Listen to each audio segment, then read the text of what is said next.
Hello, everybody. Hope all is well. We are here with Uncle Ron. I muted that in time, Uncle Ron. No, no, I beat it again. No stereo sound. Awesome sauce. So we're here with Uncle Ron and our good friend from Bleacher Bums Gaming. That's Anthony. And tonight we're going to discuss Glory Days Boxing, a creation from Anthony from Bleacher Bums Gaming. I put three fights up on the channel. I've played multiple times offline. It's a very fun card and dice boxing game that runs extremely smooth. And Anthony's going to tell you more about it. We're going to go to Uncle Ron first, but I'd like to say hello to Rob, exclamation point in the chat. Check out that great channel. And of course, remember to check out Bleacher Bums Gaming and Retro Sports Network with Ron and Anthony. And we have Ken Castro, sports writer extraordinaire, and our lovely Living My Rhapsody, all things Game of Thrones. LMR, all things Game of Thrones, Westworld, and much, much more. And we have Max Cornelius in the chat. Hope all is well to these fine folks. So, Uncle Ron, thank you for joining us on this very illustrious occasion. We have Anthony from Bleacher Bums Gaming to talk about one of my favorite games, and I'm not lying, Glory Days Boxing. So, what's going on, Uncle Ron, and thank you for joining us. Oh, my pleasure. I can't wait to talk to him about the game. Let's see. Today we started week 12 of my 1982 MLB replay. And so you should go check that out. And got some big games tomorrow night and Thursday afternoon. The Tigers and Orioles are tied for first place in the American League East at the end of June. So that's been a great series, Ron. And the lunchtime specials. Yep. That's me in that corner going, shh, don't tell them at work I'm listening. Don't tell anybody. Even though, by the way, to give Ken Castro a plug, he spent the weekend in Connecticut covering the NCAA Women's Division I hockey tournament. Ken Castro is awesome. I met Ken. Great story on the University of Wisconsin Badgers who won. Awesome. I met Ken in the summer last year. We had lunch in East Long Meadow, Massachusetts. He was covering track and field in the area, so that was really cool. And Ken's a good guy. I'm trying to get Ken on my show, but he won't tell me if he will go on camera or not. I know what he looks like. I know. So we have the original Grognard in the chat, another great channel, OG. Yeah, and check out Gunslinger. I can't wait. As you put it, the games can go quick, as OG will tell you. If your character gets shot in the head, guess what? Shot in the head equals dead. And that's it for that. Game over. Game over. Not a lot of hit points when it comes to that. And now we'll go to our good friend Anthony from Bleacher Bums Gaming. Thank you very much. Very excited to have you on to discuss Glory Days Boxing. So thank you, Anthony. Thank you. Pleasure to be here, and excited to kind of, I guess, break some news on your channel. Been a big follower of yours and friend of the community with you and all the other great people in this genre. So I'm very, very happy to be here. Thanks for having me.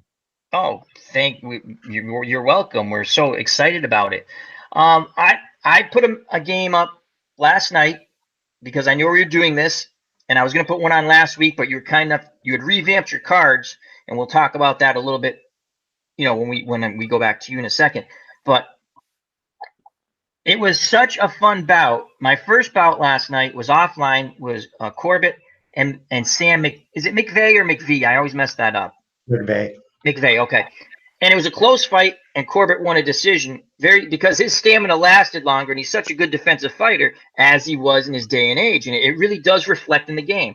Now, that being said, I played the one offline perfect. I lied to you not. Like, I looked at the traits. I said, now when I started playing him against George, the match against George Foreman, I got so excited playing it, I'm disregarding the traits, right? And then I realized I'm screwing Corbett.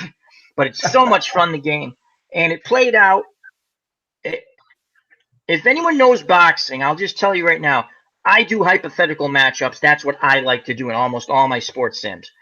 So if someone, I said it at the end of my stream, if someone thought that this was an unrealistic sim engine, I explained why it is a realistic sim engine. Because I gave two bouts with George Foreman, one with Jimmy Young in Puerto Rico, his last fight before he retired, where a similar thing happened, except he didn't get stopped, but he went down in the 12th and almost got stopped. And Giorgio Peralta, I believe was his name, from Argentina. He weighed, you can look it up, the fight is on YouTube, both fights. I believe he weighed 190, 193, something like that. Young George Foreman at Madison Square Garden, he gave him fits where he just boxed, moved a bit. And so the sim engine that Anthony's created, and I've played many bouts offline and 3 online, I believe is excellent. And Anthony is very knowledgeable about boxing, so he's put his heart and soul into the game. It's a beautiful game, card and dice. I'm a title bout fan. I have it on PC, and Anthony had the board game just like I did when many moons ago. I still have it. I just don't like card flipping, and there wasn't the flow gets broken up. That's just my opinion on that. And so when Anthony said he was on his channel he was developing a boxing game, we would talk in the chats. I said that's too funny because when I was a kid, I tried to figure out how to play title bout with dice, and I could never get it right because again I didn't have like a 20-sided die or any of that. I'm trying to do like a bunch of 6-sided dice. But Anthony, great game. I love it. How did you get I know you're a boxing fan. When did you get the itch to make the game? Really, probably about 2 years ago. And I, like you, going back to 1979 when I was 16. I bought a copy of Title Bout, and at the time I was actually fighting, and I fought until I went in the Army, through my late teen years. So, just a really, really big boxing fan. Study the history of the sport, and play Title Bout. I worked at a restaurant at the time, and myself and one of the owner's sons, on nights when I wasn't doing other teenage stuff, which I'll leave unmentioned. Yeah, we don't know if the statutes of limitations up on those, Anthony. Let's just keep it hush hush. Saturdays we can discuss that. Yeah, that's right. We're family oriented during the week. Monday through Friday is PG, I understand. But we'd break out the game, and we had this massive heavyweight tournament. He was a huge Ali fan, and we'd sit and play probably over the course of 4 or 5 weeks. We'd spend from like midnight when the restaurant closed to maybe 3:30, 4 in the morning playing fights. Yeah. And the biggest thing I remember from that was Ali got upset in the quarterfinals, and I don't even know who it was against, but it was he got cut and stopped on a cut. That must have made you thrillingly happy. Yeah, no, he railed against the game because of that. Ali would never get cut, and so.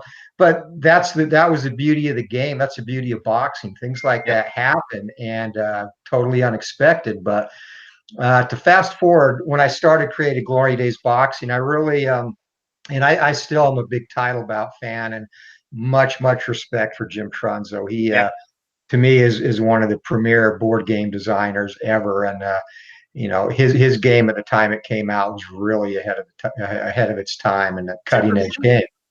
What's that? Go ahead, Uncle Ron. Did you ever meet him?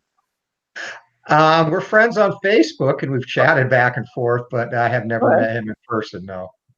Just to give a little background, Anthony, can I tell him about your background a little bit with Title Bout when you were helping with some of the stuff, or is that okay? Yeah. Anthony was helped work on some of the PC stuff for Title Bout Championship Boxing. We discussed the other night via the phone. So Anthony's very knowledgeable about obviously the boxing genre and the way it should be presented. So again, we're very lucky if you're a boxing fan or even just a sports sim fan to get someone who's very knowledgeable about the sport and the way it needs to be presented. And again, I like Title Bout Boxing. I've always said that. I have it on PC. I have the board. I just don't like card flipping. That's just me. That's me personally. I don't like card flipping. So I'm very excited about this game. And back to Anthony. Yeah, and with Title Bout, I actually assisted when it was still under Out of the Park Developments, when Andreas was the owner, basically the owner of the CPU version. So my contribution to that is I did a lot of the commentary. So if you like the commentary, you're welcome. If you don't, sorry. But the commentary is very good. Yeah. But that was my main thing with that game, and that was a lot of fun because you go through and there were parameters you could set in that to make some things. Like I actually in that commentary in the 2.5 version, and it should still be in the one you have, Al. Yep. is I put the Dempsey Furpo commentary in there as a rare event for a knockdown. So you'll have a situation come up where a fighter gets knocked through the Not through the rope. ropes. And I've the not had odds of that that, yet. But that's no, cool. the odds of that happening are extremely rare. But that was kind of the joy of doing that, is just doing the different scenarios. But fast forward to Glory Days, I started designing that. I wanted a game that was dice driven. I don't mind cards. But I wanted some. I was trying to come up with something that really flowed with dice, and went through a lot of different variations of the design early on, and really just started off as a game that I wanted to play myself.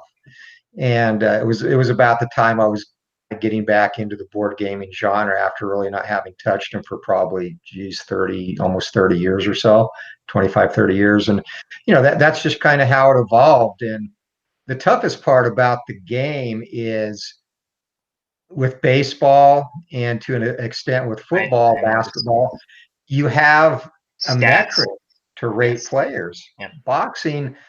Boxing is, you don't have that metric. There's no decisive means where you can compare every single fighter against each other. It is So difficult because you can look up a stat, you can look up a record, you can look up how many knockouts. So you can assume if someone has, we'll just say they have 30 knockouts in 35 fights. So we assume they are a big puncher, but then you have to look at the opponents they fight, so on and so forth. So the research that you must have done for this, Anthony, and must have been tremendous. That's all I can say. a lot of time on BoxRec, and Yeah. and where I really started is the first thing I looked at there was kind of dividing fighters into three tiers: your upper echelon, which would Yep. be champions, and then three tiers within that, the all-time greats, the greats, and then the good champions or contenders. And then a second tier, which would be your journeyman, the gatekeepers, the bottom 10 fringe contenders. Yep. And then the third tier, of course, would be your opponent types, the guys you'd bring in to fight for a good test for a young fighter, and all the way down to the tomato cans and bums. So that process was probably the most time consuming of the entire development process early on, at least, was getting them in three tiers and then subdividing them into three tiers within each tier, which is how I came up with the star system to determine, who had control of a segment in a fight, or if there was going to be a toe-to-toe exchange. So you have three with each. You have three levels, three tiers, and within those tiers, you have three tiers. Correct. Okay, which makes a lot of sense. So in a champion, you would say like Ali, Dempsey, Marciano, Jack Johnson, upper tier Yeah, champion. the elite fighters, and you'll see on their cards, and I may have one handy here. Let me I see. don't I have them. We'll bring Jack Johnson's card up. Okay. Yeah. So on Jack Johnson, you see, for the majority of the fighters in the game, the highest you'll have in terms of stars under the ring general category, which determines who has control, is usually 2 stars. The very Yep. elite fighters will have one number that has 3 stars. Yes. Yep. And Johnson's is number one on the outside. Yep. And that really, those fighters in that class, there's going to be situations where, regardless of who they're fighting, they are going to control that segment of the round because they're that good. And that's what that 3-star segment indicates. So whenever that comes up, unless he's fighting another elite that also happens to have that and roll it, he's going to be in control of that segment. So that's how we kind of separate the fighters tier by tier, and within the tiers as well, by the ring general star ratings they have. I think it's a very good system, and I love that you roll the red and white die to see how the fight, like each exchange will start, each boxing action will start. It's just really fun, and again, I just like it because then you this is what happens. It could be a toe-to-toe exchange. It could be this fighter, but even when the other fighter does not have, like, they could be on defense, they still might have an opportunity to counter. If the person misses a punch, they still have an opportunity, if they're a good defensive fighter or adequate defensive fighter, to possibly block a punch. and it's a lot of fun. So I do like the gameplay tremendously. Um, I think the sim engine. I've played enough games. I think again, I'm a bit biased, but I'm being honest. The sim engine is good because I had for the bout I did last night. I had two bouts in my head. I've said it already. I'll say it again. Foreman, Jimmy Young, Foreman, Giorgio Peralta. It played out very similar in my mind what a fight with Corbett would be. I even went. I think I was telling Ron before you came on as we were. Mhm. I said I actually double checked weights because I might have been a little short with the weight on Corbett because I said maybe around 180. Then I went today when I was at work on break. I said let me just look. I think he might have been a little heavier than that, and they had him at 175 to 190. So we'll say, and as I told Uncle Ron, we'll give it if he was fighting Foreman in the 70s, right? I'm not even saying in this day and age because you can both, with all the training and nutrition. I said he'll come in at about 190, just like Giorgio Peralta was a little heavier than that probably. And to me, at 190, he could have given if Foreman didn't get him early, he could give Foreman fits. That's just my opinion. And I think it's a very sound sim engine and it's a very enjoyable gameplay. And that's the one piece with the historical fighters that's really hard is you go back to Foreman's time when he fought, there was no light heavyweight division.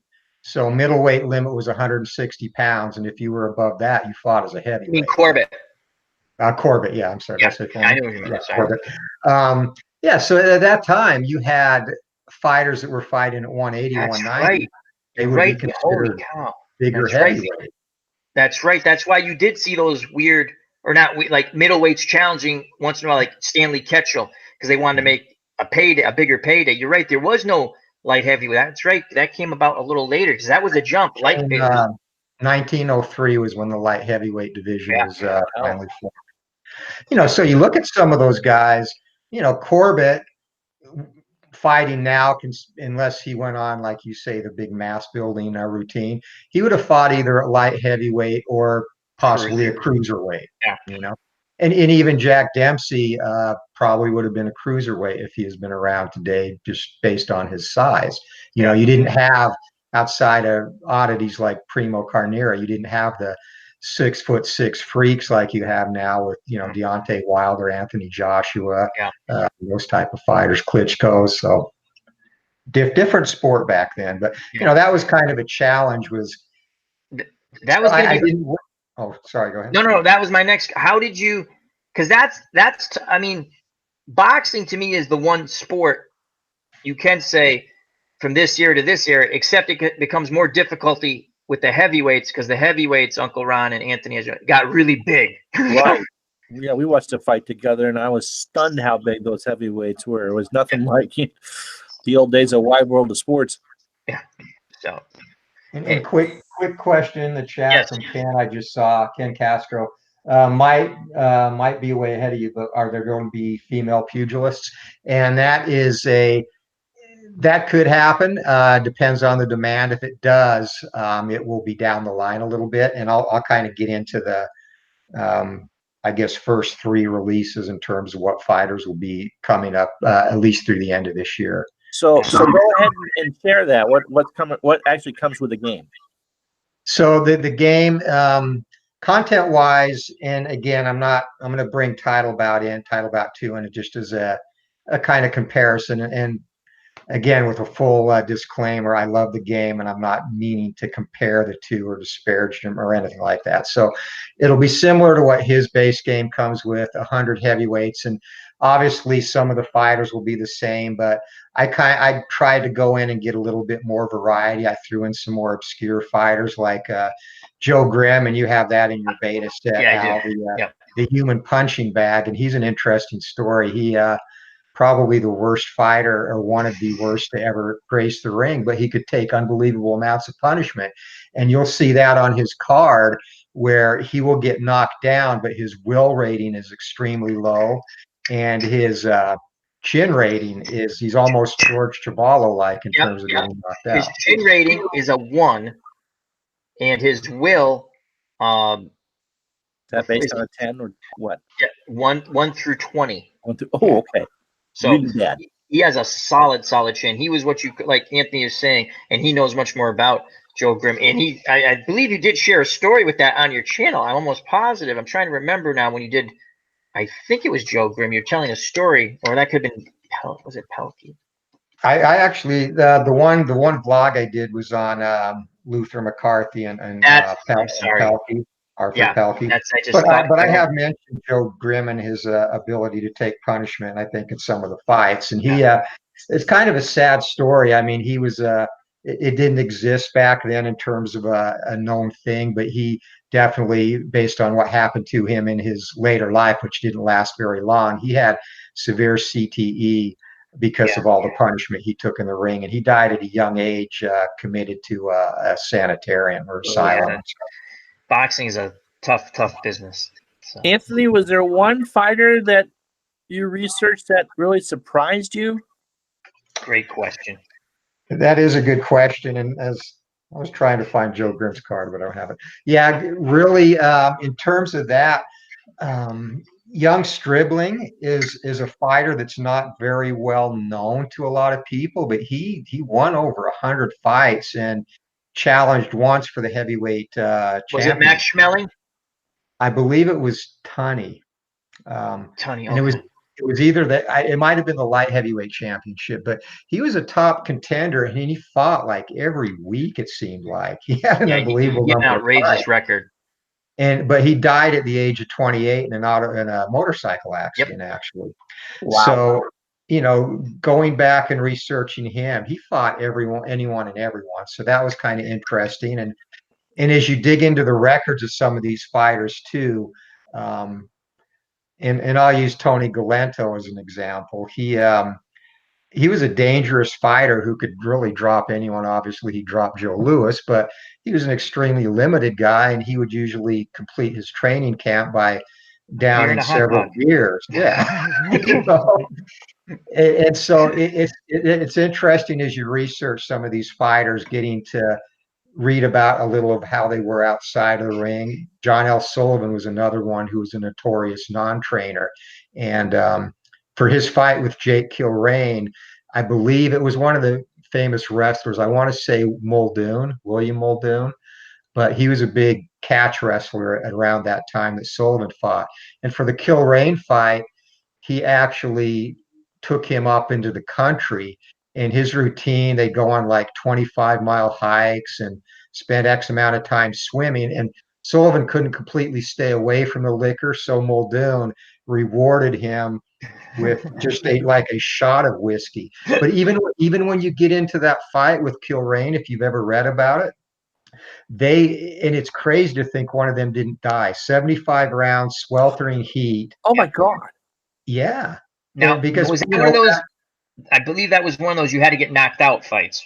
That was before Marquis of Queensberry, and the rules, that was London prize ring rules. So a round went until one of the fighters was knocked down. So you could be knocked down or thrown down in a wrestling clinch, which happened a lot too. So a round could last 6 minutes, or that round could last 10 seconds. And then you had X amount of time to come to scratch for the start of the next round. And in that fight with Kilrain and Sullivan, Kilrain's corner, both fighters actually were giving them whiskey between rounds to kind of numb the pain. Yeah, but you don't realize that you're drinking alcohol in the heat and fighting. You're going to get dehydrated. And Kilrain actually literally came close to death after that fight. He was in bad shape. But, so just researching, I think more so, to answer your question, Ron, than really one fighter that surprised me was just discovering some of the things that have gone on through the history of boxing. That's crazy. Now, I know that boxing is the one sport that has a lot of filmed archive. If you can go back and watch, most of Lewis's fights from the 30s and even some of the stuff from the 20s, well, you get, the same clip of Babe Ruth hitting a home run. That's it. That's in the archive. Here's your greatest hitter ever. And, oh, yeah, here's your 10-second clip of that. And so that must have been pretty interesting to go back and watch some of the old fights and see what styles have changed. But 75 rounds and getting hammered doing it. Yeah. I did watch a lot of YouTube too, because A lot It's of fights on crazy. YouTube. A lot of old fights, and more so than any other sport at that time period, meaning end of 19th century, early 20th century. The boxing was King of huge. sports. That and horse racing. At a certain time, that boxing and horse racing, and then baseball were the top sports. And there's so much. Anthony, he just hit it out of the ballpark to use a baseball reference. You can find so much fight footage because that was a popular sport then, and they were, hey, let's put this on film, and we want to show this at some point. And I remember there was I don't remember what fight. I think it was a championship fight. I don't even remember what division, but they wanted to film the fight, and they told the fighters literally, listen, you got to stay in this one little area here because that's where we have the camera pointed. And I got to find, and I'm not making that up. There was a story where you could see the guys try to stay, and they told them, we want you to try to stay in this area because we're filming, and they got paid extra money. I would assume, maybe not, I don't know. And they tried to, because they had one camera and they had it pointed, so they basically tried to let's keep it in the middle of the ring. It was nuts. It's kind of a funny story. So no, it was, but they were willing to do it because that was extra revenue from the fight rights to the film rights too. And to finish answering your question, I'm sorry, Ron, in terms of the fighters. So the initial release will have 100 all-time, all near great and not so great heavyweight fighters. It'll basically fill the gamut there. And again, there'll be enough of a variety that fighters that are obscure that you might even have to go look at on BoxRec or Wikipedia to look up. And then the second release, I'm going to do a lightweight set as my second fighter release. So it'll be the same thing, 100 of the greatest lightweights. And part of the decision on that too is, how did you choose lightweights instead of a different weight class, just out of curiosity?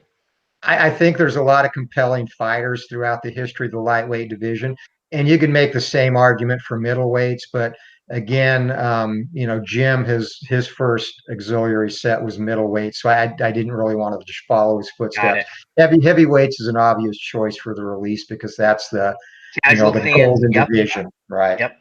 But lightweights, I mean, there's a lot of compelling fights and fighters there. Benny Leonard, obviously Roberto Duran, Boom Boom. So you go through history and there's some really good lightweight fighters out there. It's funny. I was thinking about this because once the lightweight set comes out, I'm going to do it with my PC engine too. But once your lightweight set comes out, I always thought of this: Arguello and Duran.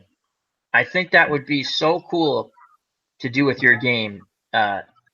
It's just something I always thought of, like Alexis Arguello and Roberto Duran. I was thinking the other day because I was watching I was watching Duran in a little known Italian junior middleweight, Luigi Manchio, who was a tough fighter, and he went the distance with Duran. He went the distance with Hearns. I think he went the distance with Mike McCollum. Whatever. And then I watched the Arguello Pryor fight, and I was like, Duran and Arguello would have been a heck of a fight, I think. So that's going to be fun to do when the lightweight set comes out, in my opinion. No, I agree, and there's a lot of fun matchups in there.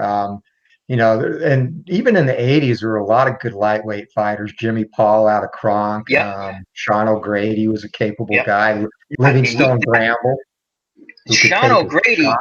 And you'll know this, Anthony, to see. I believe he turned pro at 15 and a half or 16 out of Oklahoma. It was a teen. Yeah, he was a teenager. Yeah. Yep. And his father trained him. You want to hear a wild story? Anthony will know this, but Uncle Ron in the chat. Listen. So Sean O'Grady challenged for the lightweight championship. He goes to England to fight Jim Watt. Jim Watt, thank you. I almost got the welterweight guy stuck in my head who's English. So he goes to fight Jim Watt in England. He got death threats. He got everything when he went to England. And he fought a tough fight. He got cut. It was a close fight. He lost, but he was like, what was he, like 18 years old when he fought that fight? 19 years old or something? He was very young when he fought for the championship. Yeah, I think he was in his early 20s, but yeah, very, very young. So it was, and then he would win a lightweight title. He beat Hilmer Kente out of Kronk. Great. The bubblegum kid, because he would chew bubblegum when he would come into the ring. And they asked him, why did you do that? And people thought it was a gimmick. He goes, yes and no. It tightens your jaw muscles up. So he would chew bubblegum going into the ring. Yeah. So walk us through a little bit about the design process. How did you find something that worked for you? How long did it take to come up with? How, like a writer goes through drafts, how many different engines that you kind of toy with in your head before you came up with the product that you're going to come out with?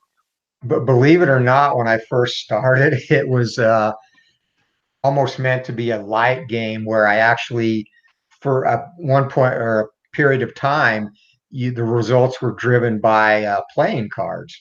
And I got away from that fairly quick because the whole purpose initially was to get away from the cards idea. So next I went to the biggest thing to me was determining who controls a fight, who would have the most opportunities during a fight. So rating the fighters there, and some things I or looked at for control. Started with a 1d20 where there was a range. Each fighter had a range, and then that was adjusted by the other fighter. So it slid back and forth. So like a 1 to 9, maybe fighter a 14 or 10 to 15 might have been even exchange toe to toe, and then 17 plus fighter B.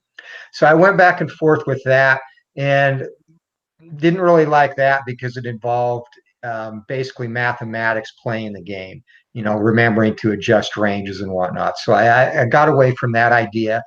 And I was actually sitting there one day and I was just playing with a couple of 6-sided die in my hand.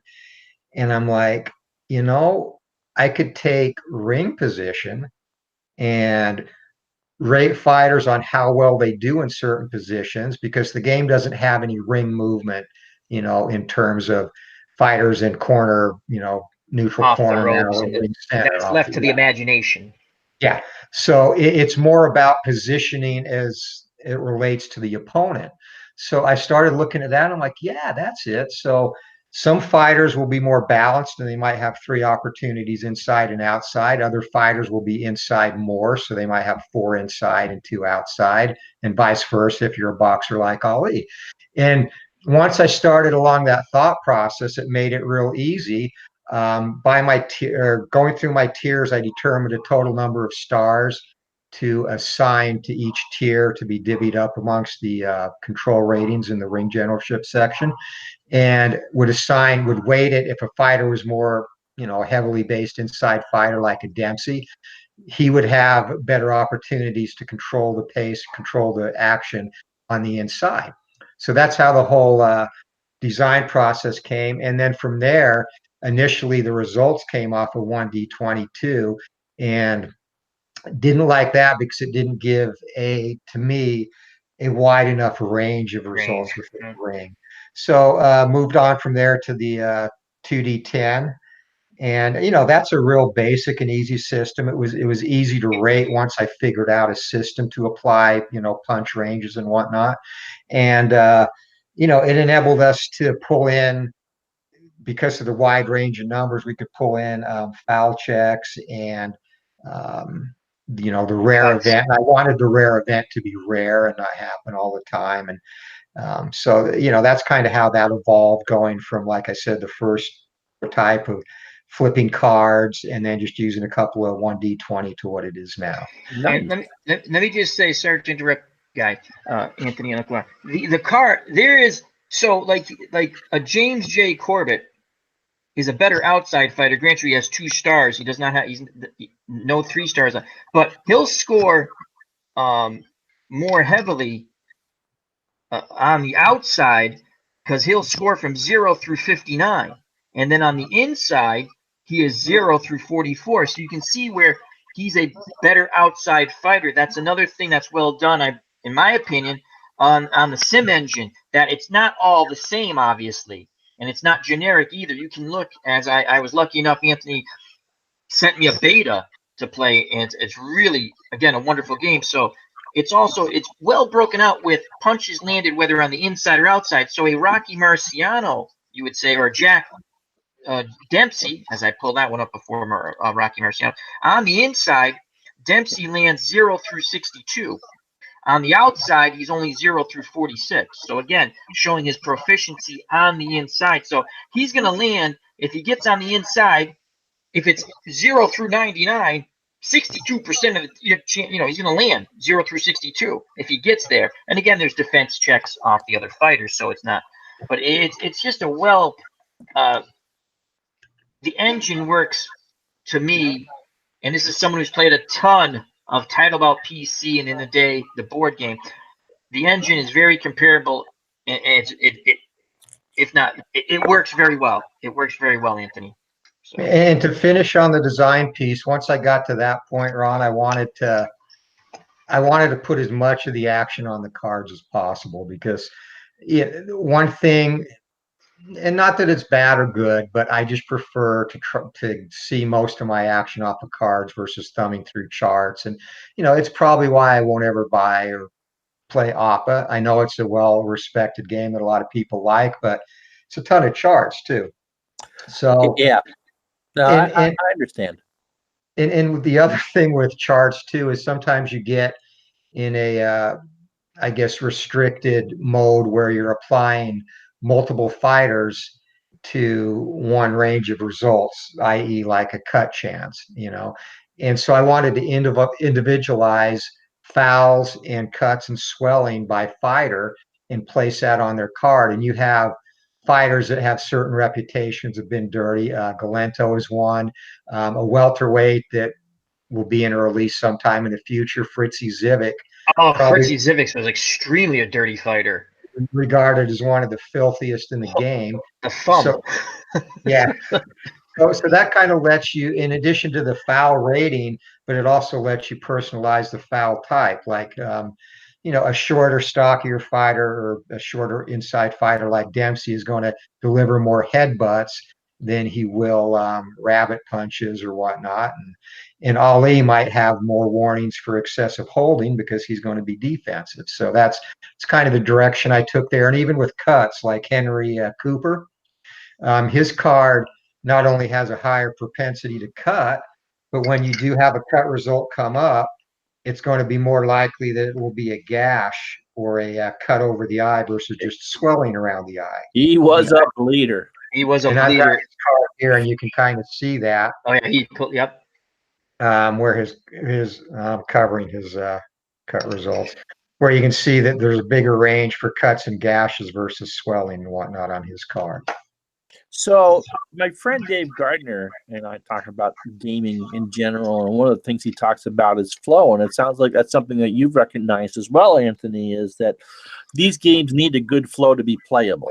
And it sounds like you've addressed that and trying to make things as individual as possible, as opposed to, I got to do a sacrifice bunt. Let me consult page 17 of the chart, type deal. That's a very creative game design idea and not used often enough. Thank you. And sorry, Ken, no, I don't like APA. The other flow is very important. That's in actual boxing, not just a game. Boxing is all about the flow, about the rhythm. And this game, Glory Days Boxing, has that. I believe a casual boxing fan will enjoy it a lot, as it's the rule book or guide, or however the rules. I'm looking at it here. What are we talking about? 9 pages here, approximately? I would consider myself in the casual category, and that doesn't seem unreasonable at all. And I have a special question for not for me, Uncle Ron. Uncle Ron. Oh God. Will there? Well, we'll talk to Anthony a little later. Or just probably down there. I have talking about him because he's not here. Yeah, no, it's a good question. But yes, very easy to understand. And the other thing I think you've done very well, and again, games do this, but I love the last page, where it's basically Al Red Sox fans' idiot guide on how to play. And you just follow this little flow. And again, it's well designed, from the rules to how to play to the gameplay. The flow is excellent, again, in my opinion. A casual sports fan will like it. A boxing fan, to me, will definitely like it. If you're into the what-if scenarios, or you want to relive and the other clever thing you've done, Anthony, he has, and I'll touch base on that, as I'm sorry, Anthony, I hop all over the place. That's what I do. I'm a swerve. I love. It's going to be upside down because I can't. But this is the. Oh, it wasn't. It was right side up. It was. You guys can see it. Yes. Oh, it's not upside down. Cool. He has the listings for some judges and some referees. So you can use the 3 blind mice, as I call them, if you want, or you can score the fight yourself, and you can use referees with different qualities. How did you? The research on that must have been thrilling when you with some of these Adelaide Bird. Well, Adelaide Bird, her ratings were She's had a few bad decisions, but her ratings were cemented by the first Triple G Canelo fight. That score was absolutely preposterous for Canelo in that fight. She had Canelo way ahead in that fight, if I remember. Way ahead. And the other thing is it really cost Triple G the second fight because I knew at his age and the fact that Canelo was young. And the second fight was close too, but I knew after he got that draw that they'd have a rematch and that Canelo would win that. And that's just natural progression with where Triple G is in his career. But like with the flow chart, boxing's a simple sport. There's really nothing complex about boxing. So you get in there, you try and block, you try not to get hit in the face and hit the other guy, And I wanted to try and create a game that didn't mire you down and looking up results and charts and floating was basically simple like boxing. So I really started on the rule book and the design. I started with the flow chart and kind of worked backwards. So was there one fight when you tested and you got the system down that you wanted that you said, these are the two I want to fight against each other to test this out? I'm a big John L. Sullivan fan, so I have a few fights I don't really, not maybe a fan is a good word, but he just intrigues me because he was kind of a unique individual. And so I really wanted to test him, his lack of stamina. I wanted to put him in against Jack Johnson. And I'm a huge Jack Johnson fan. And, he was kind of like the Floyd Mayweather of his time to at least white America. But a very, very well-spoken and Renaissance man. He was a musician. He was an exceptional cook. And he just wanted to live life the way he wanted to live it, like everyone should. And, he was really, he pioneered a lot in his time, for minorities, and just respect him a lot. So I wanted to match those two up and was actually shocked. Sullivan beat him. That was one of your first fights. Yeah. And, things for most first fights, I've done minor tweaks to the ratings, but not too much because, with Sullivan, he definitely had a big, powerful shot, just wasn't going to be around for 15 rounds and be very effective. So that came into it. And then really that fight ending, that first one fight with Johnson was kind of a fluke stoppage. But those were two of the first fighters that came to mind when I was finished with the design and ready to start play testing. Sounds like Sullivan and Tyson would have been an intriguing fight to see if he can get past 5 rounds. Yeah, no, that would be a good fight. Sullivan with any of the sluggers, Marciano or Dempsey too. But the other thing with Jack Johnson, Henry Ford loved him. He was his best advertising for Ford because he would get speeding tickets, and you can look it up. I'm not making this up. Ford would send him a new car like every year because he knew Jack Johnson would get caught with a speeding ticket, and he goes, "Hey, the former champ or he drives my car," and Ford would send him a car. It's funny story on that too. Johnson, like you said, was prolific for his speeding tickets. And there's a story in an excellent biography about him called Unforgivable Blackness. Highly recommended read. It's also a DVD where it's you can watch the film documentary. But he was going through a town and got pulled over by a small town police officer and for speeding, and was ordered to pay the fine there on the spot.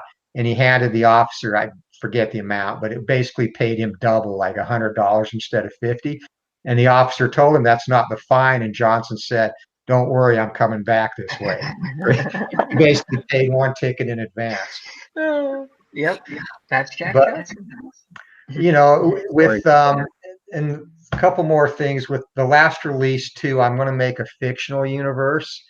and that will be the final release this year. So this year will be the game, a lightweight card set, and then toward the end of the year, after high school football season, when things slow down for me, a fictional universe. I've already and that'll be 50 middleweights, 50 heavies, and I pretty much all have them named, but they'll come, and I'll admit, I took some inspiration from Keith Avalone in his fictional red, white, and blue racing universe, because I love that he, with his fictional drivers, he put just a little snippet about them on a sheet. So I'll transparency, I kind of plagiarized that, but I have that little biography for the fighters. And you'll have guys like the Baxter brothers, Cyclone Baxter and Mule Train Baxter, a couple of just country fed heavyweights. And so you'll see by their description the style of the fighter. So that's going to be the final release in 2019. And I think that a lot of people who like those, like, say, face to the mat, like original Grognard, or other people who like to play the fictional stuff, and the same with red, white, and blue racing, like Anthony does the fictional racers, and it's a lot of fun because they have backstory, and it's not backstory, because they're fictional, and it's a lot of fun. And he has a racer now, again, because I'm bad with names, slips mine, but when he does the red, white, and blue, who is it? Mooch Thomas. Oh, I'm a Mooch Thomas guy. I want a shirt, Mooch Thomas, because I'm always like, I want him to get in the top 10. I want him to be a TV racer, or however that's said. I want him to get that TV interview. And when Anthony's, not to get off track, but when he's playing red, white, and blue racing, I actually, when I'm listening, because I listen a lot while I'm doing stuff, I'm rooting. I'm like a kid watching a sporting event. I'm like, come on, Mooch, you can do it, Mooch, come on. And like, he has the worst, or not the worst car, but his car is not the most stellar. And it's like, terrible. So, and Anthony will do, like, there's these checks, if you're familiar with the game, engine checks or whatever. And I'm like, just cheat, Anthony. Just let Mooch make it. Let Mooch win. Fix one for Mooch. It's what you get for driving the AMC Pacer on a racetrack, right? Yeah. So that's going to be really cool that you're going to have the fictional. And also, so you're going to have the heavyweights first, lightweights next. Would you plan on releasing, like, middleweights, light heavyweights, welterweights? Yeah, and I'm only going to do the original 8 divisions, and okay. So heavyweight, light heavyweight, middleweight, welterweight, lightweight, bantamweight, or featherweight, bantamweight, and flyweight. Yeah. Too many divisions now otherwise. And my partner came in. Oh, I have to give a shout out to her. Oh, absolutely, because I have so many hobbies and she supports me. This is Mrs. Hi, nice to meet you.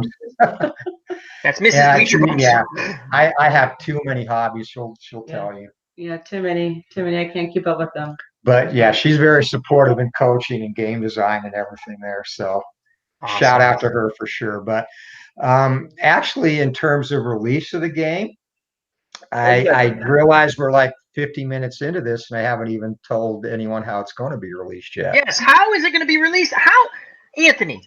I know I have the beta, but I want that to come to me in the. I want to. How do I purchase this game in May? Because I want to have my unboxing. I want to smell that new card smell. I want it so bad. That was compelling. Now, I actually am very, very pleased to announce that for distribution of the game, I will be partnering with Joe Bryan at Sideline Strategy Sports, maker of Payoff Pitch. And so he will be the distributor of Glory Days Boxing through his website as well. What is it again, Anthony? Sideline Strategy. And they're the makers of Payoff Pitch? Makers of Payoff Pitch. And he's got some other games. He's got a sumo game on there too, a softball game, and some games by precision games. Yeah, college softball. PDF. So distribution, PDF, it'll be available via PDF and a print version.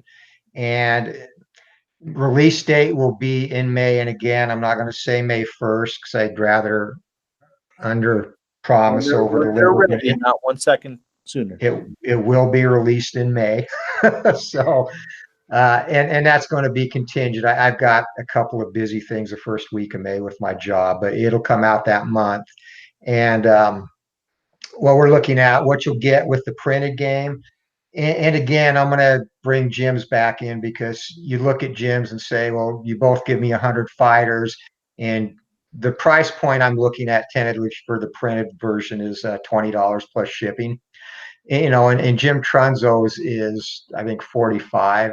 And kudos to him. And in fairness, and again, to be transparent, you're going to get more in terms of a polished printed product with Jim's game. His box is professionally done, um, nicer manual than you're going to get. You're going to get basically an instruction sheet with me, and it will have color in it to demonstrate the cards. But the box isn't going to be glossy like you'll get with Keith Avalon's games. It'll be the same box that Payoff Pitch comes in, which is just one of those trifold or tab you know what? boxes. It's not about the box, Anthony. It's the game in the box. And and that's at this stage too. I mean, I'm not at a point where I'm ready to put more time into this. I'm kind of building this as a hobby, and then when I get to retirement age, which is less than 10 years now, it'll be something that will be my gig when I'm retired. And again, just to give me a hobby, keep me busy. And as we get closer to that point, I'll look at maybe sprucing up the components, but with the initial release, it'll be a box. Obviously, you'll have the referees and judges chart, which yours isn't complete, but it'll have 20 referees and 20 judges of varying skills, abilities. You'll have, basically the game board on a card stock, and this is really the only chart you're going to need. It's got everything's right there. Got the scorekeeping, time of stoppage. Right here, when the event chart comes up, it's got rare events, which can only occur once in a fight, and more common events such as exchanges, like here, fighters continue to brawl after the bell sounds, both giving warnings. That can occur more than once. Another event, roll of 0 on the event chart. Both fighters land simultaneous blows, 4 punches each, both or check both chin ratings for a simultaneous knockdown. That has happened. It happens very rarely, and if it does come up in this fight, it's only going to happen once. So that's kind of weighted that way, and then it also has a chart for foul and cuts, which determine when points are taken away and when a fight would be stopped on cuts. So really, this is the only chart you really are going to need for the game. And I had a great one offline yesterday. 7 punches landed by both fighters. I had a rare event, and I was like, that is awesome. And that just mirrors those exchanges where both fighters just stand there and wail away. The Hearn Tagler fight, the first round of that fight. But like Anthony said, everything comes on, and I have it covered. Here it is. They're nice. They look nice. Right here, everything, and it's a wonderful game sheet. The cards, and Anthony, tell us about how you tweaked your cards, just with the descriptions, which I love. I talked about that a little bit on my video at the end yesterday. And to finish with the pricing stuff too, the PDFs. If you just want to go full PDF for the full game, PDF game parts and fighters that you'll have to print yourself would be $8. And then on subsequent releases of fighter sets, 100 fighters. PDF set will be $5, and a printed set will be $15. And more than affordable. Obviously, you can see the biggest expense in this is printing and cutting the cards. That makes up for most of the cost. Yeah, our friend ID likes to do that though, so that'll be fine. Yeah, he'll get PDFs, but and that's the price range at this point based on the estimates I've gotten from the printer I'm going to work with, and also all the game parts. You'll also get the dice, 2d6, 2d10s, and 2d20s, and some tokens. I guess tiddlywink chips.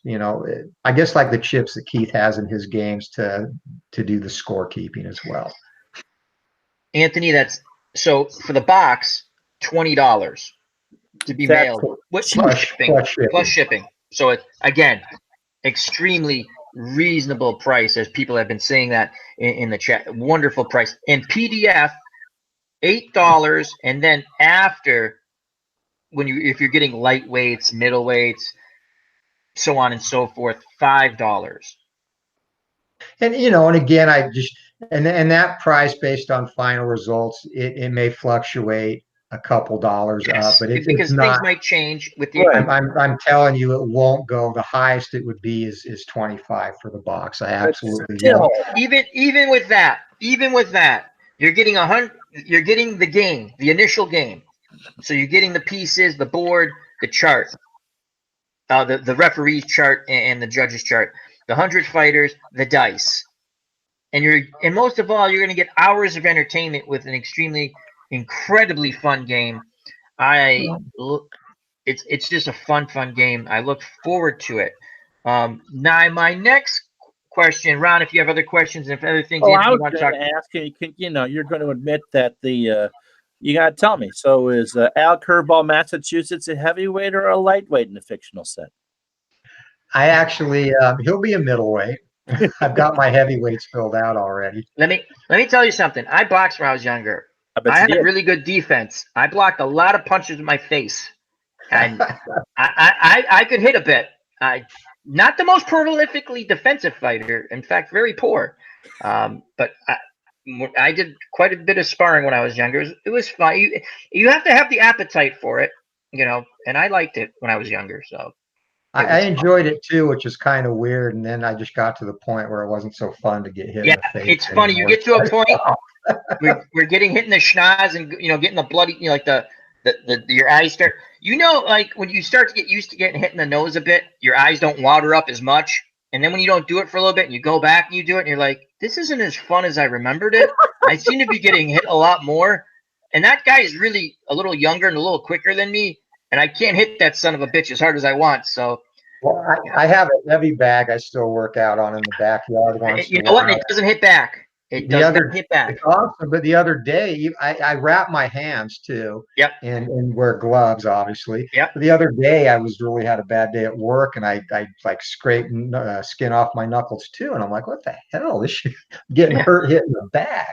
Well, I'll tell you the other thing not to go. I wrap when I still have my heavy bag downstairs and stuff, and the speed bag and the combination bag. If you wrap your hands wrong, and again, I have the generic wraps. I cannot wrap them perfect because someone used to do that for you. I'm not that skilled, but I have the ones where it's like it starts you off, and then you go and you can So wrap it. Velcro wraps. Yeah, Yeah, I actually get gauze and tape still. Oh yeah, you do the. See, I'm not good. I can't do that. I'm not that proficient at. But if you wrap your hands too tight or not tight enough, you can really hurt your hands bad.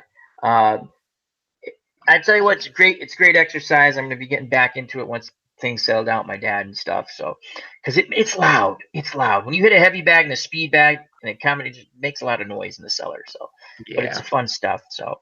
But you'd asked about the last tweak to the card. So the initial design, it just basically indicated the punch land ranges and 2 punches landed, and in the type jab, hook, etc. combo. But I wanted to, I guess, put a little bit more of a narrative or a story in there, like you're almost listening to it. And granted, you'll see some of the results repeat, but with the punches landed, I just added a brief description, so you'll have stuff. And I, again, tried to tailor that to the type of fighter. So just to give you an example, like John L. Sullivan, when he lands 5 punches, he grinds away to the head and body, where with somebody like Ali, who is more of a boxer, or I should have had these organized. Well, Corbett, if he lands 5, masterful boxer working, he lands 4, dancing in and out combos. So it gives you the visual, especially if you have some knowledge of the fighters, right? I had the most enjoyable time because I could visualize what I was doing yesterday playing that game. Same with Jack Johnson, like his are a flurry of punches from all angles, 5 punches landed, and a high volume of blows in the pocket. And if you watch Johnson's film, when he does get in the pocket, that sweet spot, you'll see he will flurry and then grab a little bit. And, Johnson was great he would control you with just open gloves. He would control you, hit you, keep you on the distance, paw with you, and hit you. And I love the narrations. Again, Anthony, like you said, he started off with, 2 punches landed, and he told me, he goes, I've changed the cards, and he sent me. I go, I love them. It's storytelling. It's what we all do when even if you're at home not recording, you want to have that vision. And if this gives you, if you're not sure how a fighter, you might know, like say Mike Tyson, you might know Muhammad Ali, but maybe you don't know a James J. Corbett. I'm a boxing fan. I do know about James J. Corbett. So when I'm reading this stuff, as I'm playing it, I can visualize. I can see him moving against Foreman, in and out, popping in and out, trying to avoid the big punches, and then popping back in. It's just really fun. Another one like Tony Galento, who his big punch was his left hook, and his card, his 5 punches will be launched as a furious onslaught, but then his 4 will be like doubles up on the hook after a combo, and then punctuates with a wild hook after. So I try and again, you're going to get some repetitive descriptions. I can't make individual commentary for every single fighter, but I try and capture different fighting styles and then mix them up amongst the cards for each fighting type and their style. I think you've done a wonderful job with that, Anthony. One of the questions before I forget, this game plays very well. I've asked you this before. I know it's down the line possibly, but for someone, will there be like an Excel spreadsheet helper or a possible PC game? Because Uncle Ron's always looking. He's like, we were discussing about payoff pitch, and now you know what, Ron? We know someone who knows payoff pitch, right? And maybe so. Ron, I'm going to let you talk to Anthony right now about why you can probably manipulate, because there's only 2 cards in the center board. But some, for physical reasons, this hand was, not from the Zsa Zsa Gabor collection that you see here. You'd have a hard time with that. But I think so. A lot of those cards, what I can do for cards and dice, obviously, is either a PC port or an Excel helper. Is that even being discussed, or? I actually was working with a programmer on a PC version of this, and he had some events in his life that came up that caused him to step away. And, so when that happened, I kind of moved on with the board game design and just was focusing on that. And when he did come back, he asked me if I was ready to start. I'm like, well, no, at this point, I'm focusing on the board game release first. So he stepped away to another project. So to answer your question, I still have his contact. I'm not ruling it out for the future. It's definitely something that I would explore and be interested in at some point. Yeah. It's just a question I wanted to ask because Ron has mentioned stuff with me, and now it'd be fun if you could ask that question when next time you talk with the gentleman from Payoff Pitch regarding the baseball game. Yeah, that would be because boxing with a PDF with just 2 fighters, that's a different story. Yeah, I can handle that.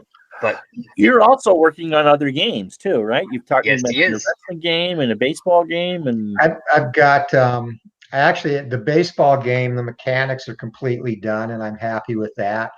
The only thing with that is I really haven't rated any complete seasons. I've just rated teams for testing from different eras.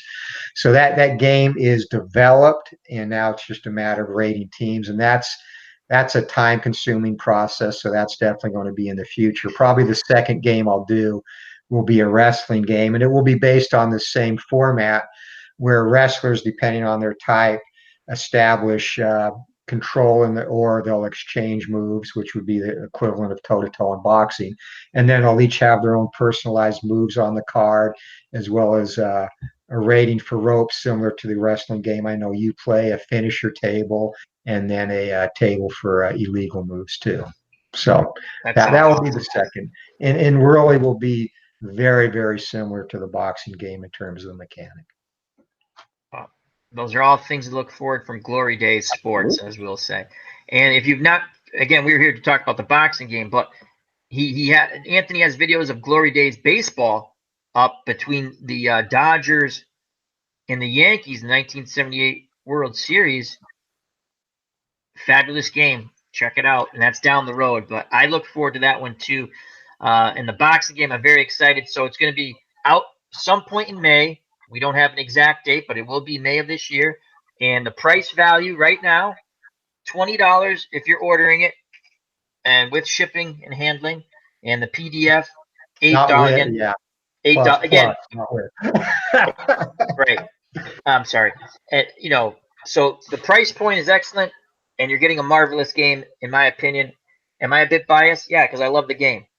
So it's a good game. And I'm real excited to be working with Joe Bryan too, because he's a high integrity guy and does a great job with payoff pitch, obviously. So I actually reached out to him and was overjoyed when he came back and showed interest. And we've had some discussions, That's great. in the meantime. But yeah, so looking forward to that as well. But and actually, if anyone has questions in the chat about the Absolutely. game or Yeah. So we're gonna throw it to the chat now. If you have questions for Anthony regarding Glory Days boxing or anything else, mostly about the game, let's just go to the chat. Everyone really likes the price point. I was reading that as I was going along, and I have to say, Anthony, to me, it's a very reasonable price point.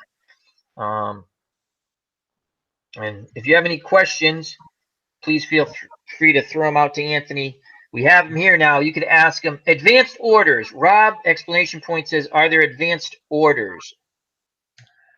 will not be advanced orders. It'll basically be just with what Joe has to do to get the site ready and kind of how we're bringing it in close to the deadline.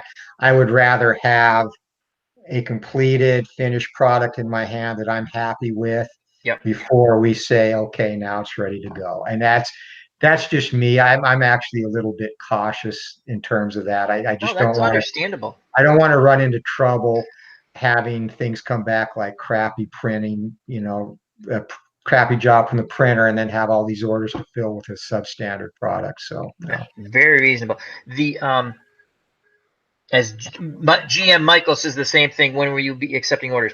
It'll be at some point in May, and probably Anthony will probably go on his channel or possibly mine again or someone else's to say, hey, we're up and running. Here's the link to the website. yeah, we'll definitely have a video up probably about a week before we're ready to release it, and also there'll be a Facebook page if you have social media about the game as well, and it'll tie to the website. And Clinton Parks was flirting with my wife earlier. Damn you, Clinton! He's always causing trouble. You got to watch out for the Rear Admiral. That's right. Rob says, how many initial copies are you printing? The initial and the printers promised me a quick two to 4 day turnaround, so I'm going to do them in increments of the printed version of 20 game sets at a time. I've ordered dice and packaging for 100 game sets because that takes a little bit longer to get. So yeah, starting off modest, and I'd rather have to scramble to get more sets printed than have 200 copies of a game set. Absolutely. What was the easiest thing about the game, when it comes to getting it ready to send, where you've gotten to, and what was the hardest thing about the game, to get it ready to be shipped out in May? The hardest part was finding a printer. I got one of the first estimates I got came back, and it would have been the equivalent of printing. It was like, God, what was the price? It was ridiculous. To print, it would have come out to a cost of almost $40 per game just for the printing. And I'm like, I can't charge people. I'd have to charge 50 just to make a couple of bucks. I'm not going to do that. So finding printers, and I started, very close to the area I live in, and just finally had to expand to encompass more of the greater Phoenix area. But got a couple of really good ones back, and the both very responsive, and finally the one I went with was just a little bit cheaper. So that was really the toughest part. And in addition to that, just the apprehension of, when I talked about first releasing a game, and then I'm like, well, shit, I kind of put it out there. I'm going to be held to that now. And that's, it's kind of intimidating a little bit. But you did it. That's awesome. Yeah, exactly.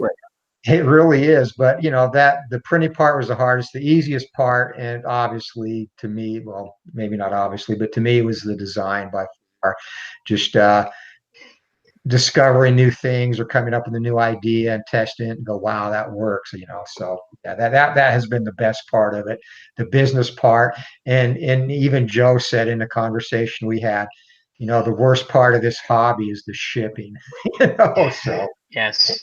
But go ahead, Uncle Ron. Sorry. Modern fighters for the trying to get someone who may not necessarily be a cards and dice guy. I mean, obviously the Ollie's and the Nortons and all the other ones we talked about are must, but current fighters, any of Good those? question. Good Yeah, question. just for like the heavyweights, some of the bigger names now. Obviously, there's still a Klitschko active. Anthony Joshua, Deontay Wilder, Tyson Fury will be in the initial set. I just added a recent fighter who will be challenging Joshua next, and that's Big Baby Jarrell Miller. Yep. So, and he's a fighter I actually had to do a lot of research about because I watched 3 or 4 of his fights on YouTube. Didn't we watch him fight not too long ago, Al? I think when I did one of my We tried to watch one of his fights, or maybe yeah. His last fight, or one of his more recent fights, was against Gerald Washington, who gave Wilder actually a fairly hard time. And it was a football player, Washington. Yeah, and he in watching that fight, I don't think he's going to beat Joshua. He hits hard, but he's very slow and awkward. And I think Joshua will pick him apart. But he's a recent.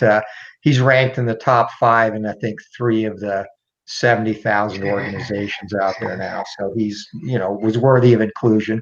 And there'll be other recent guys like Derek Chisora, David Hay, who I believe is, if not retired, he should retire. But I think he recently retired. But he's fought within the last year. Are you going to have a Dillian White, out of curiosity? No. No. Okay. And there'll be subsequent releases where I'll add more current fighters and bring in some more fighters from history that. And I have to think it's tough to judge. Would you say it's tougher to judge the current fighters? Because with a historical fighter, you have their full body of work. It depends, and I'll give you an example of a fighter that will be in the welterweights or middleweight set. Harry Greb, the Pittsburgh windmill.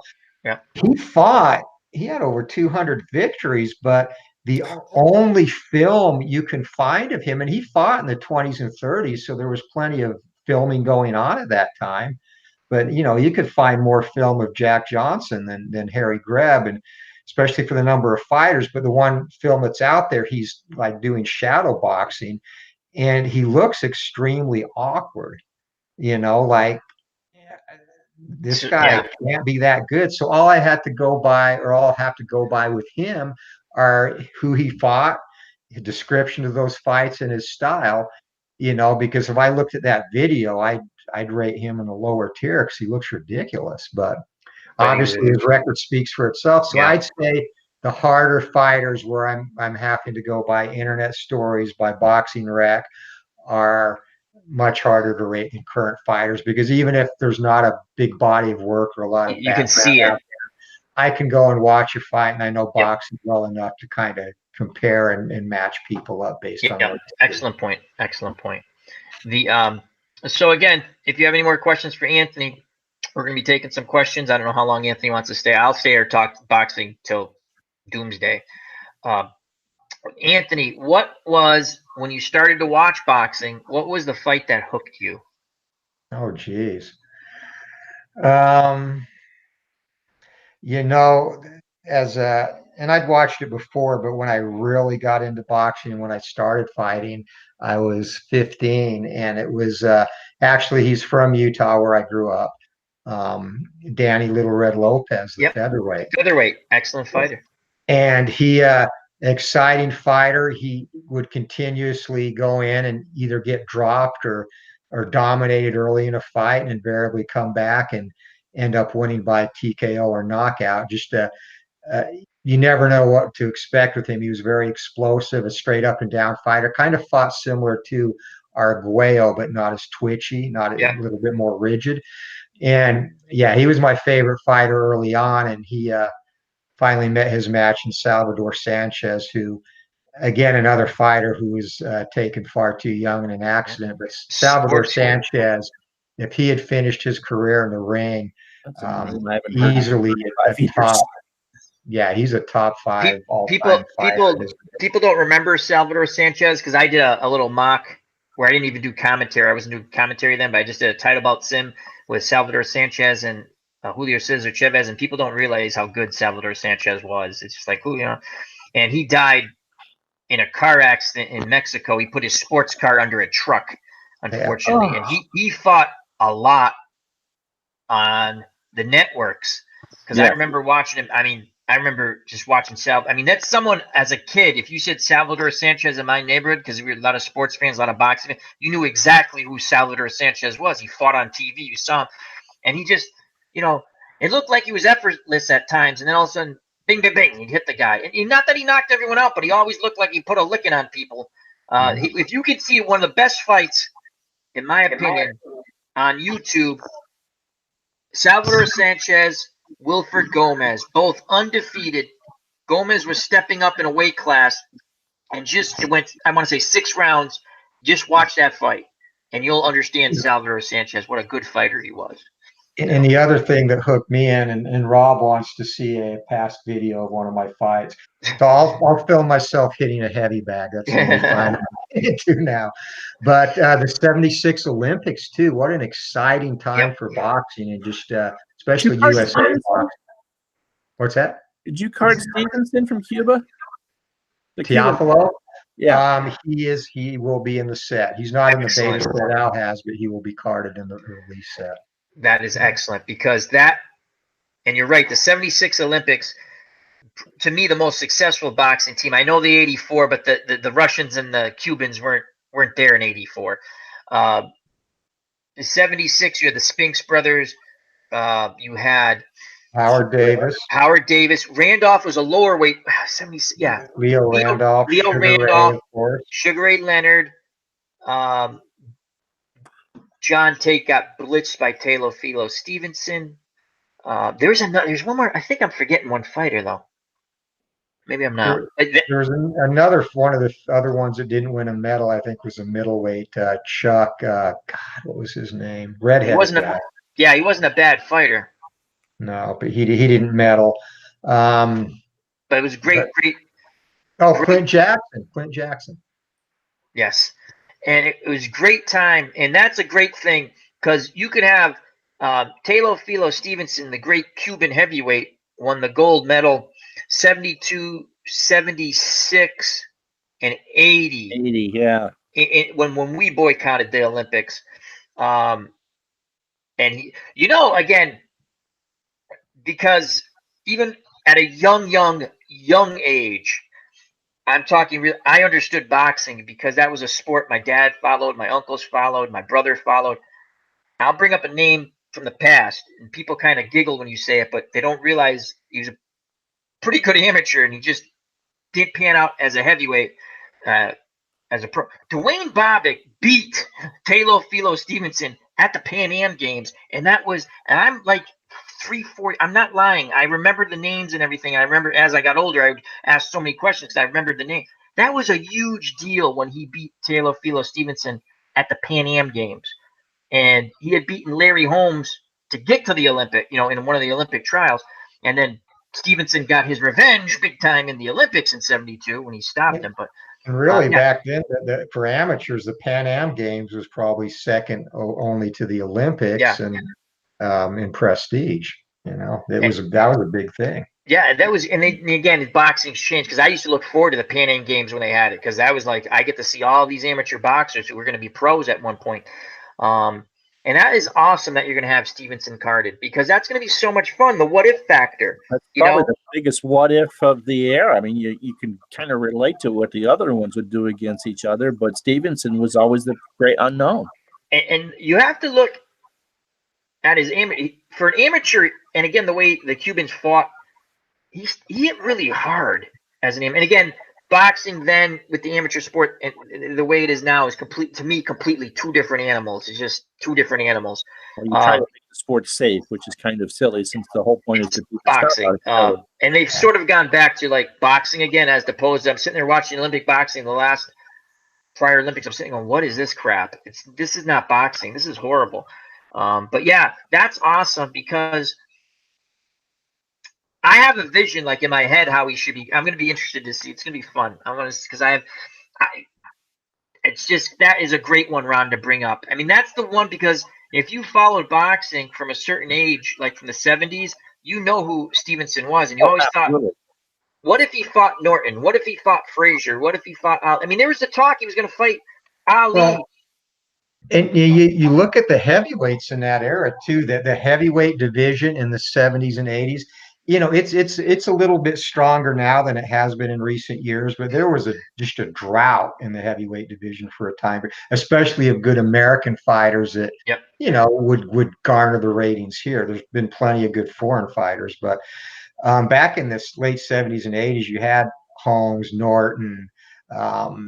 Bone Crusher Smith, Frank Bruno, just a slew of fighters in that time period. Yeah, just like with Tretiak in hockey. I mean, Stevenson. I mean, those are the two great unknowns. How would they have done in the North American professional ranks if they had been allowed to compete?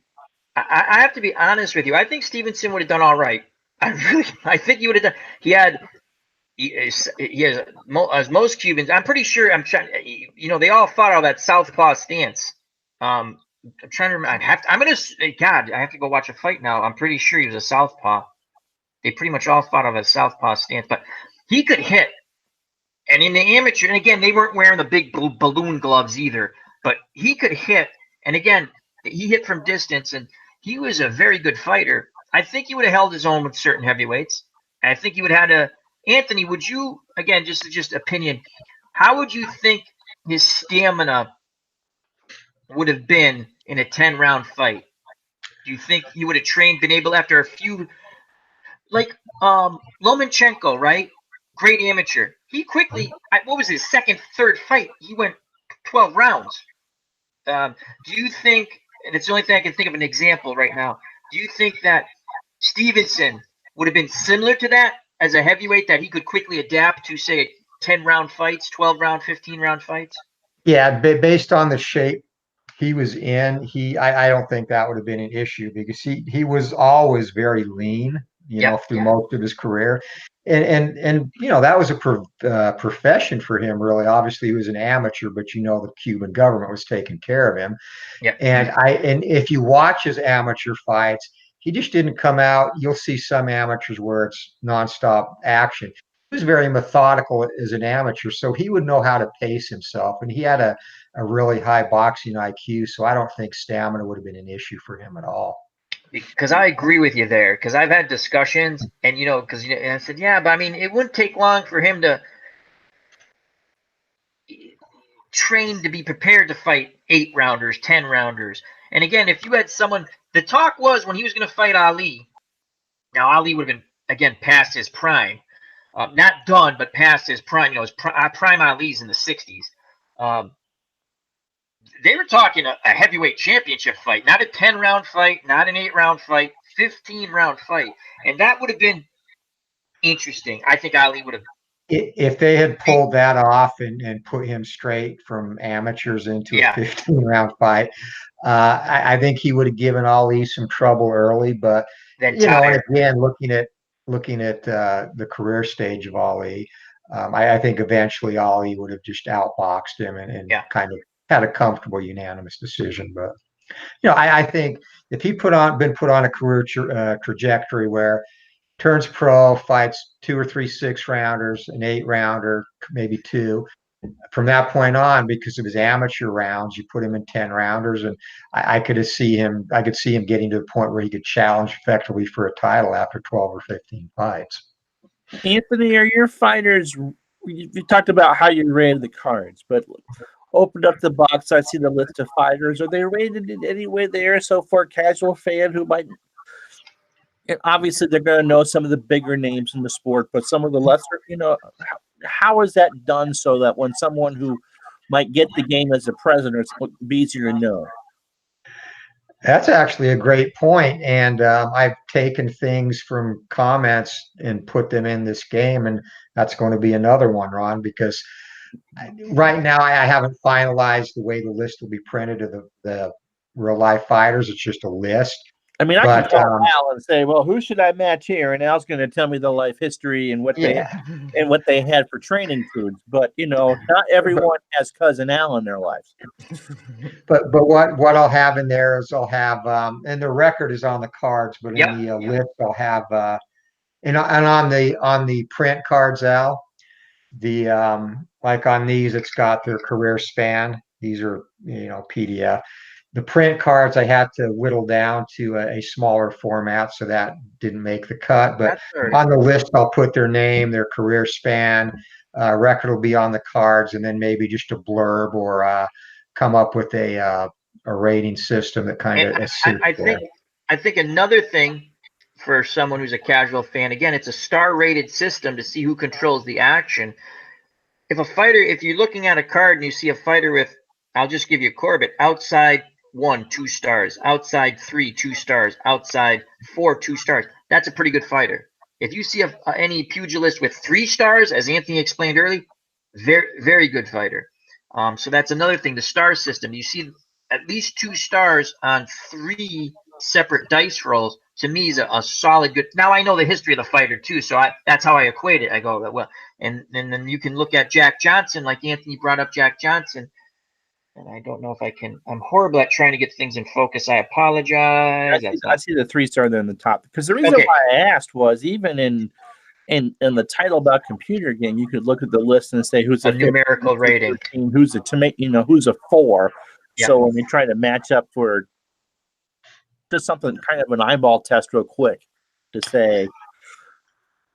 And I wanted to I do want to stay away from that type of rating, but I think a good. I don't know if it's like 1 through 100 or 1 through 20, or you know what I'm talking. Something that you can take a look and go, okay, I want to take Larry Holmes. I want Holmes to get a good fight, but I want him to win.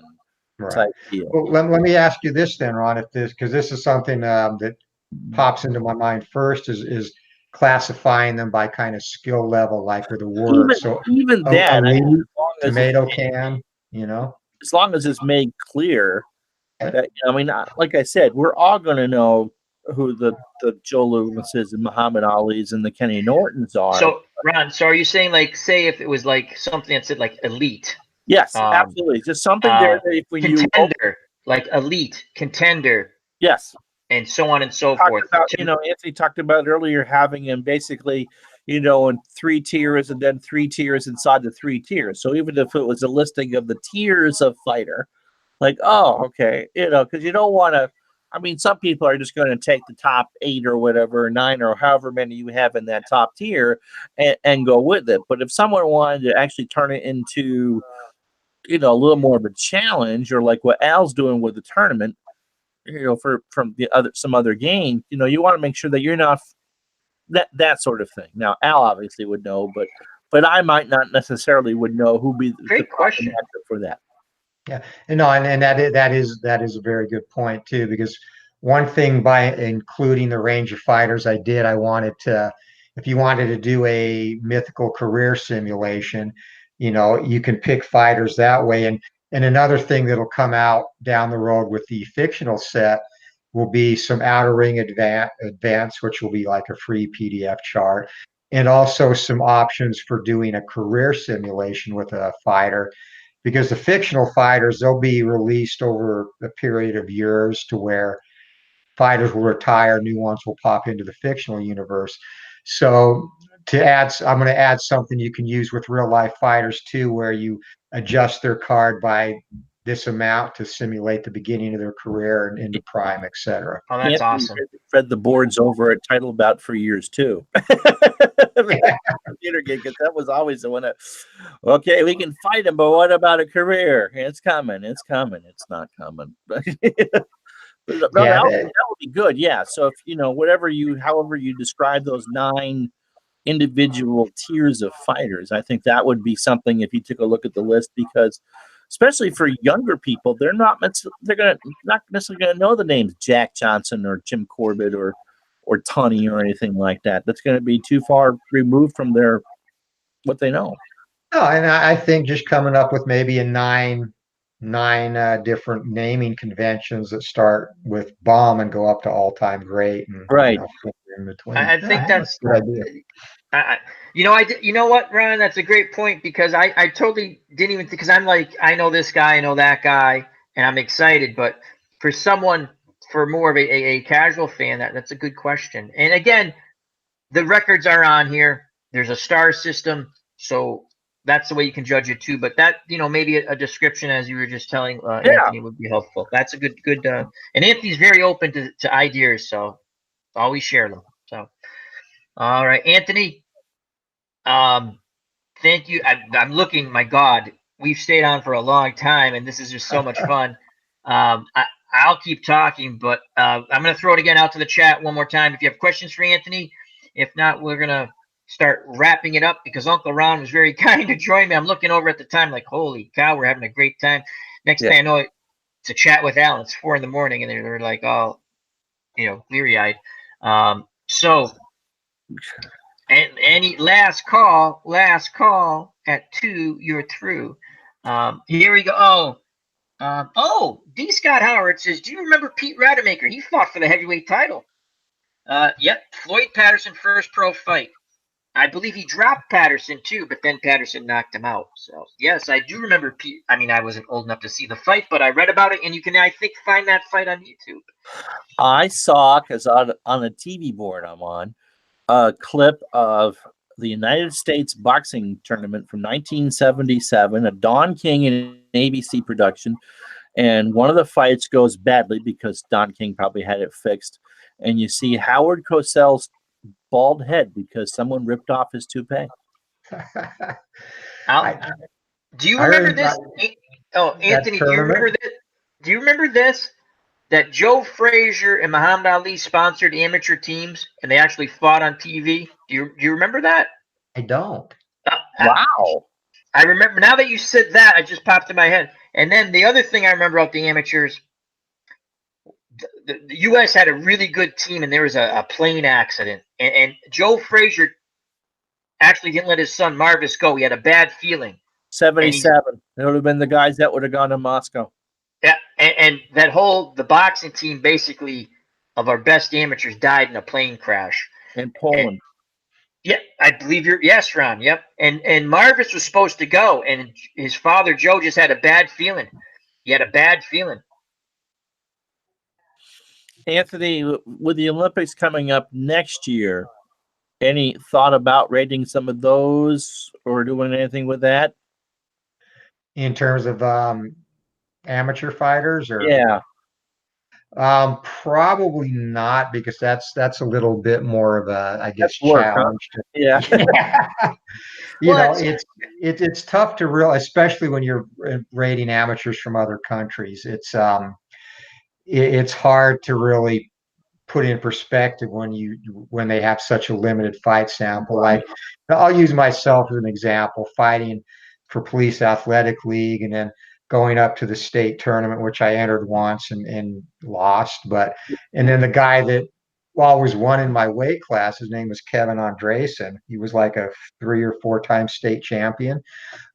He'd go to the regionals and we thought he was just amazing, and he'd go and get waxed. So it's tough to really do an accurate rating, especially with 3-round samples of fights too, where it's just, let alone those fights being in the middle of the night, since the games are in Tokyo next year. Yeah, that too. All right. Well, it was a great stream. Let's just go to the chat one more. Oh, D. Scott, that was George Foreman. I remember that. The 4 fighters he fought. I want to say that was in Toronto. And that's kind of a throwback. I mean, fighters used to do that all the time. Barnstorming when they used to. Yeah, that was. He actually beat Boone Kirkman in a real fight, and Boone Kirkman actually fought better in the bar. And again, it was. I think he fought 3 rounds, 3 rounds, 3 rounds, 3 rounds. So it was an equivalent of 10 rounds. Yeah, I remember that. That was on TV. I want to say ABC because Howard Cosell, and this is a fuss. This is a fuss. I'm telling you. Shut up, Howard. Shut. I'm just enjoying watching some boxing. Shut the hell up.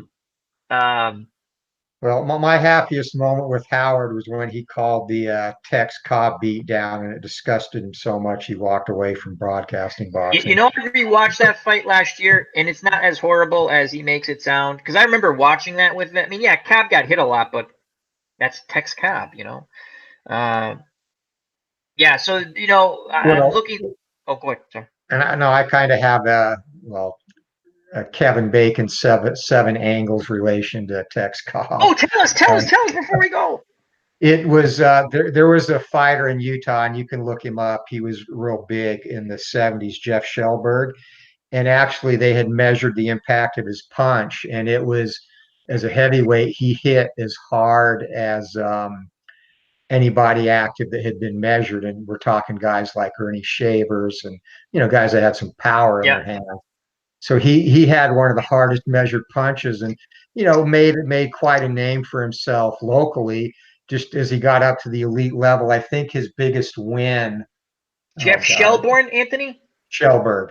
Shellberg. It's Shelburg. And I actually have reconnected with him on Facebook too. But Oh, that's cool. he used to come in. I was 15, and like I said, that's right when I had started fighting. And he used to come into the restaurant I was a busboy at with his trainer, Angelo Curley. And one of the waitresses finally took me over and introduced me because I knew who he was. Yeah. He was in the paper all the time, and talked, and I shadow boxed in front of him a little bit. He's like, "Oh, you got pretty good hand speed." So that was like a huge thing for me. But Wow. one of his last fights was against Tex Cobb. He got stopped in the 7th round. So that's my Kevin Bacon 7 degrees to You Tex know what? Cobb. You're right. It works. Works. And you know what? That's an awesome way to end a wonderful evening of talking Glory Days boxing. So we got to have you back on just to talk boxing too, and we can talk Glory Days boxing also. But because now I have all kinds of things I want to say, but I feel guilty keeping you guys on here for a very long time. I greatly appreciate it. Thank you to everyone in the chat, and I just like to say thank you to the real world, D. Scott Howard, Ken Castro, Arnold Hunting, Tribes Fan, Rob Explanation Point, the original Grognard, and so many, many, many more. As Farm One, Bobby Cantilano, Living My Rhapsody, and Clinton Parks, and just a lot of great people are in the chat. Please check them out when you're watching over. GM Michaels, as he says, this was very enjoyable chat. Thanks, guys. Ken Castro says, thank you, Anthony. So everyone in the chat, if I missed you, we usually say hello to when you're coming in, whether we type it or say hello.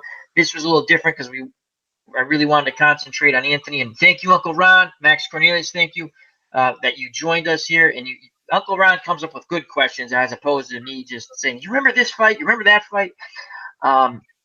So thank you. No, and Uncle Ron will be responsible for the rating system of the fighters that's going to be in the game. So, and the other thing, the momentum system that's in the game, ID Jester, that was a result of a comment he made on one of the early test fights on YouTube where momentum is big at boxing, isn't it? Yeah. What's that? Yeah.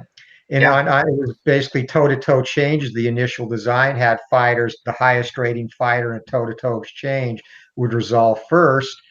And interacting with him, I implemented the momentum system where now it's the fighter who had control or landed last would get the first resolution in a toe-to-toe exchange. So, yeah, no, helpful things that I appreciate. And that's feedback and criticism, I think, is invaluable if you're doing something like this, and it's something you need to focus on and pay attention to because you're creating a game you want to play, but ultimately you want others to want to play it too. So, well, I think others will love to play it. I'm going to continue to play it. Again, I look forward to my unboxing when I get it, because I'm going to have I print it up on regular paper, and it's still glorious. It's still glorious to me, but I'm going to get it out of a box with that new box smell. It's just awesome sauce.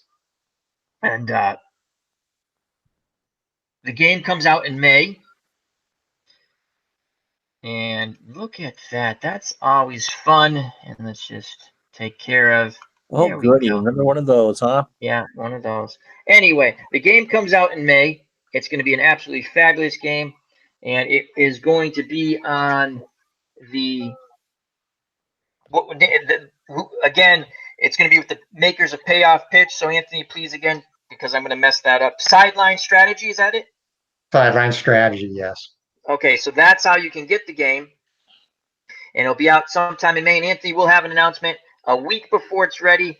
So I'm telling you right now, this is a very enjoyable game. And if you are a sports sim fan and you like boxing, you don't even have to be a hardcore boxing fan like myself.